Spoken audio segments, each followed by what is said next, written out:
The Crypto Markets Update is presented by Grayscale, the world's largest digital currency asset manager.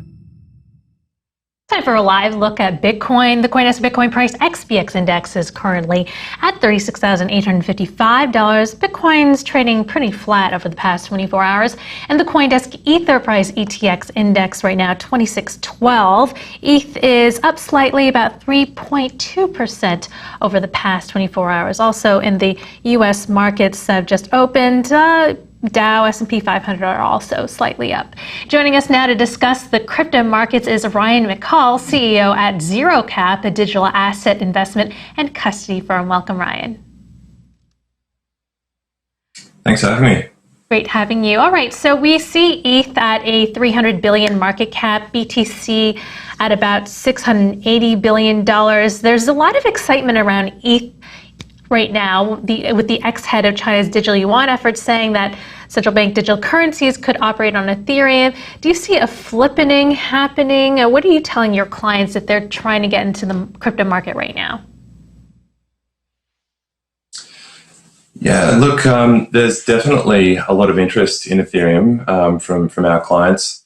Bitcoin, of course, is always the entry point for investors, and then to Ethereum and then other altcoins. But, you know, you can look at Ethereum almost like an ETF of, decentralized finance projects. It's the protocol of choice for a lot of these platforms that are being released. And, we're certainly seeing very strong interest in Ethereum over the short to medium term.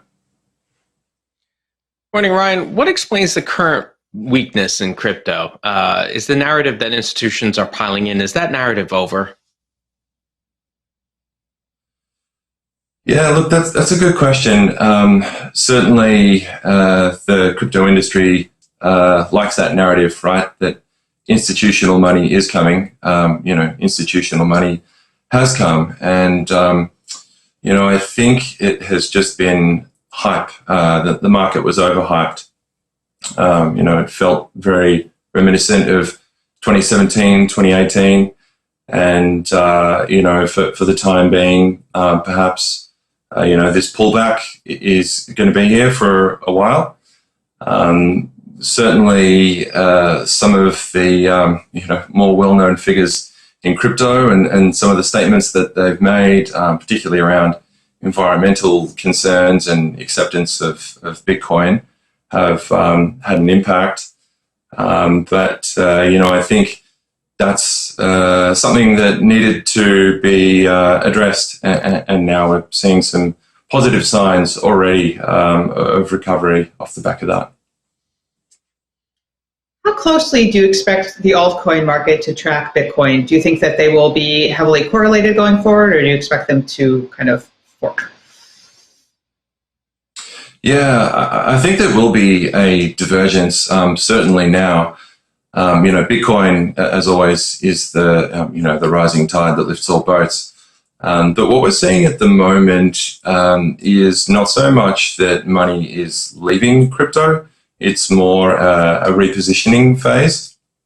And I think in this current environment where there's very low yields, basically zero, investors are looking for yield wherever they can find it. And, we've been surprised actually at the level of sophistication and risk appetite from, high net worth individuals, family offices and institutions that we deal with that are interested in some of these more exotic, yield strategies like staking, yield farming, that sort of thing.